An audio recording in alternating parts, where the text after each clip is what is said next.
লোকটা যখন আমার সাথে ওসব করছিল এর মধ্যেই লোকটির মোবাইলে বারবার কল আসছিল। লোকটা আমার উপর থেকে নেমে গিয়ে মোবাইলটা হাতে নিয়ে দেখলো ওনার বাড়ি থেকে কল এসেছে। উনি মোবাইলটা দেখে কিছুক্ষণ তাকিয়ে আছে। আমি জিজ্ঞাসা করলাম, বারবার কল দিচ্ছে কে? আমার বাড়ি থেকে কল এসেছে, ছোট বোন কল দিচ্ছে, কলটা রিসিভ করুন। ধুর, এই মুহূর্তে কল রিসিভ করা যায় নাকি? কেন? কল রিসিভ করলে সমস্যা কি? একটা মুডের মধ্যে আছি, এই মুহূর্তে কল রিসিভ করলে মুড নষ্ট হয়ে যাবে না? মুড নষ্ট হওয়ার কি আছে? আর তাছাড়াও সব করার সময় বারবার রিংটোন বেজে উঠলে এমনিতেই ফিলটা নষ্ট হয়ে যায়। বাদ দাও সব, কাজ শেষ করে কল রিসিভ করব বলেই লোকটা মোবাইলের লাইন কেটে দিয়ে আবারও আমার সাথে সব শুরু করতে যাবে এমন সময় আবারও কল আসলো। এইবার আমি কিছুটা বিরক্ত হয়ে পড়লাম। ভাই, আপনি আগে আপনার মোবাইলের কথাটা শেষ করুন। এভাবে কিছুক্ষণ পরপর কল আসবে, আপনি মাঝপথে নেমে যাবেন। এরকম করলে তো আজকে সারাদিন আপনার মতো একটা কাস্টমার নিয়েই আমার দিন পার করতে হবে। আপনি দিচ্ছেন আমাকে 2000 টাকা, এর মধ্যে হোটেল কর্তৃপক্ষ রেখে দিবে 1200 টাকা, আমি পাবো মাত্র 800 টাকা। একজন কাস্টমার নিয়ে পড়ে থাকলে আমার বাকি কাস্টমার সামলাবো কিভাবে? আমার কথা শুনে লোকটি কিছুটা বিব্রত বোধ করলো। আমি মনে মনে ভাবলাম, ঘরে বউ রেখে হোটেলে এসেছে, হোটেলে নিয়ে মজা করতে, এখানে এসেও বাসার ঝামেলার জন্য কাজ করতে পারছে না। জীবনে অনেক খদ্দের দেখেছি, কিন্তু ওনার মতো এরকম খদ্দের পাইনি। আমি যখন কথাগুলো ভাবছিলাম এর মধ্যে লোকটি কল রিসিভ করলো। মোবাইলের অপর প্রান্তে কান্নার শব্দ শুনতে পেলাম। সম্ভবত কোনো ছোট মেয়ে কল দিয়েছে। অপর প্রান্ত থেকে মেয়েটি বলল, ভাইয়া তুমি কোথায়? আমি অফিসে। কেন বলতো? আর তুই এভাবে কাঁদছিস কেন? ভাইয়া, ভাবি মারা গেছে। কথাটা শুনে উনি চমকে উঠলো, কাপা কাপা গলায় বলল, কি বলিস? হ্যাঁ ভাইয়া, একটু আগে আমি রান্নাঘরে কাজ করছিলাম, ভাবি আমাকে ডাক দিয়ে বলল, রোশনি আমার জন্য এক গ্লাস পানি আন। আমি পানি নিয়ে রুমে এসে দেখি ভাবির নড়াচড়া বন্ধ।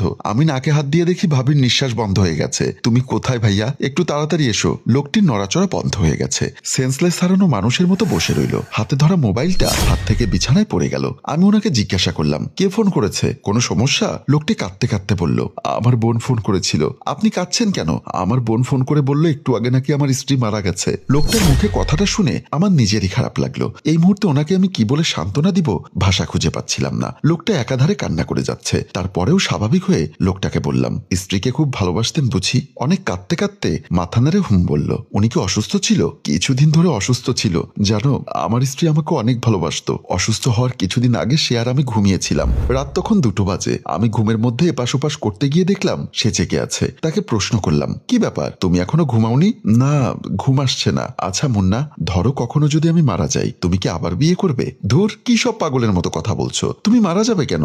মানুষ কি চিরজীবন বেঁচে থাকে? একদিন না একদিন মারা যাব, তখন কি তুমি আরেকটা বিয়ে করবে? আমি তখন শোয়া থেকে উঠে বসে গেলাম। সেও আমার সাথে শোয়া থেকে উঠে বসলো। আমি তাকে অবাক হয়ে প্রশ্ন করলাম, তুমি আজ হঠাৎ করে এসব কথা কেন বলছি মা? কেন জানি আমার মন বলছে আমি আর বেশি দিন বাঁচবো না। আমি সাথে সাথেই তার মুখ চেপে ধরলাম আর বললাম, এমন অলক্ষণে কথা আর কখনোই বলবে না। তুমি মরে গেলে আমিও মারা যাব। তুমিহীন পৃথিবীটা আমি চাই না। আর আল্লাহর কাছে ফরিয়াদ করি, আল্লাহ যেন তোমার আর আমার একসাথে সহমরণ দেয়। সেদিনের তার ধারণাটাই সত্যি হলো। সে ঠিকই মারা গেল, কিন্তু আমি বেঁচে রইলাম। আল্লাহ তার ফরিয়াদ শুনলো, কিন্তু আমার ফরিয়াদটা শুনলো না। আমার সহমরণ হলো না। লোকটির মুখে স্ত্রীর প্রতি এমন ভালোবাসা দেখে আমি আফসোস করে বললাম, আসলে পৃথিবীতে সবাই কপাল নিয়ে জন্মায় না। আপনি আপনার স্ত্রীকে এত ভালোবাসেন, অথচ আমার স্বামী আমাকে বিন্দুমাত্র ভালোবাসে না। তোমার স্বামী কি করে? আমার স্বামী কিছু করলে আমি কি আর হোটেলে এসে এসব কাজ করি? সে সারাক্ষণ মদ গেলে আর আমার উপর অত্যাচার করে। কি বলো, তোমার মতো এত সুন্দরী স্ত্রীর উপর অত্যাচার করে? শুধু কি অত্যাচার, আমি আগে মানুষের বাসায় বাসায় ঝিয়ের কাজ করতাম। একদিন মানুষের বাসায় ঝিয়ের কাজ শেষ করে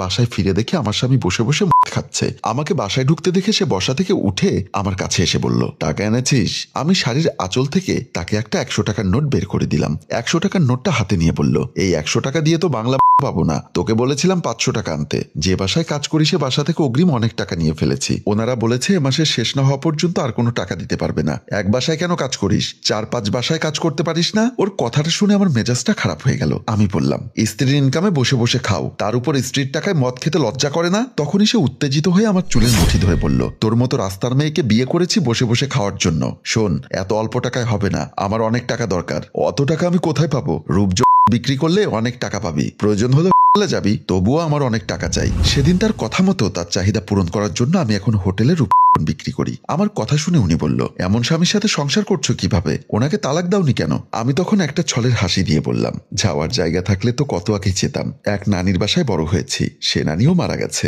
এই পৃথিবীতে আত্মীয় স্বজন বলতে কেউ নেই। লোকটি তখন আফসোস করে বলল, তোমার মতো এত সুন্দর স্ত্রীকে যে হোটেলে পাঠাতে পারে সে আসলে মানুষ নয়, একটা অমানুষ। আমি তখন তাকে প্রশ্ন করলাম, আচ্ছা একটা প্রশ্ন করে কিছু মনে করবেন না তো? বলো, আপনার কথা শুনে মনে হলো আপনার স্ত্রী আপনাকে এত ভালোবাসে। আজ না হয় স্ত্রী মারা গেল, কিন্তু আপনাকে দেখে মনে হলো আপনি এর আগেও অনেকবার হোটেলে এসেছেন অন্য না ফুর্তি করতে।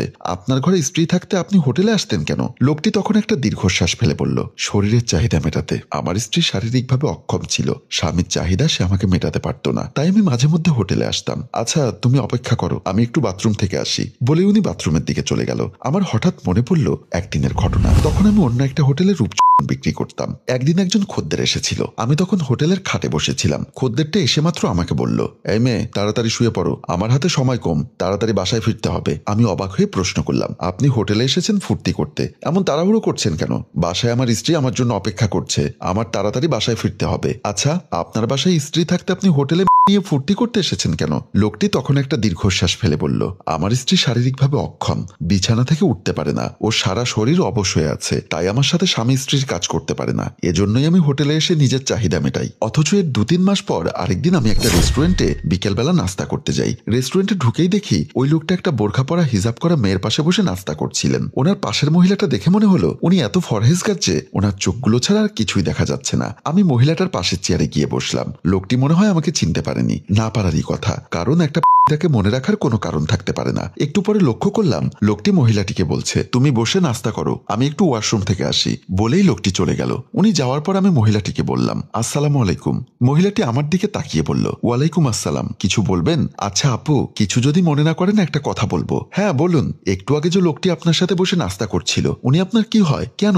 উনি আমার স্বামী। কেন বলুন তো? ওনার মুখে স্বামী কথাটা শুনে আমি অবাক হলাম। অথচ ওই লোক যেদিন আমার সাথে হোটেলে সময় কাটিয়েছে সেদিন বলেছিল ওনার স্ত্রী প্রতিবন্ধী, বিছানা থেকে উঠতে পারে না। আজ দেখলাম ওনার স্ত্রী কত ফরহেজগার মহিলা, পরিপূর্ণ সুস্থ সবল একজন মানুষ। হায় রে পৃথিবী, এই মানুষগুলো যখন হোটেলে মেয়েদের সাথে সময় কাটাতে যায় তখন কত রকমের মিথ্যা কথা বলে। এই লোকটা ওরকম কিনা কে জানে, তবে মনে হয় না লোকটি মিথ্যা বলছে, কারণ একটু আগে ওনার ফোন করে বলেছে ওনার স্ত্রী মারা গেছে, হয়তোবা স্ত্রী অসুস্থ বলে হোটেলে আসে। তবুও লোকটিকে দেখে আমার মায়া লেগে গেল, কারণ উনি যে ওনার স্ত্রীকে প্রচুর ভালোবাসে ওনার কান্না দেখেই বুঝতে পারলাম। আল্লাহর কাছে দোয়া করি ওনার স্ত্রীকে যেন বেহেশত নসিব করে। এমন সময় দেখলাম লোকটি বাথরুম থেকে ফ্রেশ হয়ে আসলো, এসে আমাকে বলল, এসো আবার শুরু করি। ওনার কথা শুনে আমি অবাক হয়ে গেলাম, আমার মাথায় যেন আকাশ ভেঙে পড়লো। একটু আগে স্ত্রী মারা গেছে শুনে যে লোকটা স্ত্রীর জন্য এত কান্না করলো সেই লোকটা এখন বাথরুম থেকে এসে স্ত্রীর শোক ভুলে আমার সাথে আবার ফুর্তি করতে চাচ্ছে। আমি অবাক হয়ে বললাম, আপনার না স্ত্রী মারা গেল, আপনার এখন বাসায় যাওয়া কি উচিত নয়? হ্যাঁ উচিত, তবে হোটেলে এসে যখন টাকা পয়সা সব দিয়ে ফেলেছি আবার তোমার সাথে ফুর্তি করাও শুরু করেছিলাম, তাই ভাবছি বাকি ফুর্তিটা শেষ করে ফ্রেশ হয়ে বাসায় গিয়ে স্ত্রীর দাফন কাফনের ব্যবস্থা করব। আপনি মৃত স্ত্রীকে ঘরে রেখে এখানে আমার সাথে আমোদ ফুর্তি করতে পারবেন? সে তো মারা গেছে, কান্না করলেও তো তাকে আর ফেরত পাবো না, এসেই যখন পড়েছি তখন না হয় করেই যাই। ওনার কথা শুনে সাথে সাথেই আমার মেজাজটা গরম হয়ে গেল। আসলে এই সমস্ত পুরুষের মুখ এবং মুখোশ সম্পূর্ণ আলাদা। এরা পরনারীর বুকে শুয়ে স্ত্রীর বদনাম করবে, আবার স্ত্রীর বুকে শুয়ে পুরো নারীকে কল্পনা করবে। সাথে সাথেই আমি বিছানা থেকে উঠে ওনার মুখে থুথু ছিটিয়ে বললাম, ধিৎকার জানাই আপনার মতো মুখোশধারী পুরুষগুলোকে, ধিৎকার জানাই তাদের যারা ঘরে সুস্থ সবল স্ত্রী রেখে হোটেলে এসে পরনারীর সাথে সময় কাটায়। বলেই আমি বের হয়ে গেলাম। সম্মানিত ভিউয়ার্স, পৃথিবীর সব পুরুষেরা একরকম নয়, তবে কিছু কিছু পুরুষ আছে যারা ঘরে সুন্দরী স্ত্রী থাকা সত্ত্বেও পরনারীর প্রতি আসক্ত হয়। আমরাও তাদের ধিৎকার জানাই। আপনিও কি আমাদের সাথে একমত? আপনার মতামত কমেন্ট বক্সে লিখে জানান, আর গল্পটি ভালো লাগলে শেয়ার করে দেবার অনুরোধ রইল। ধন্যবাদ।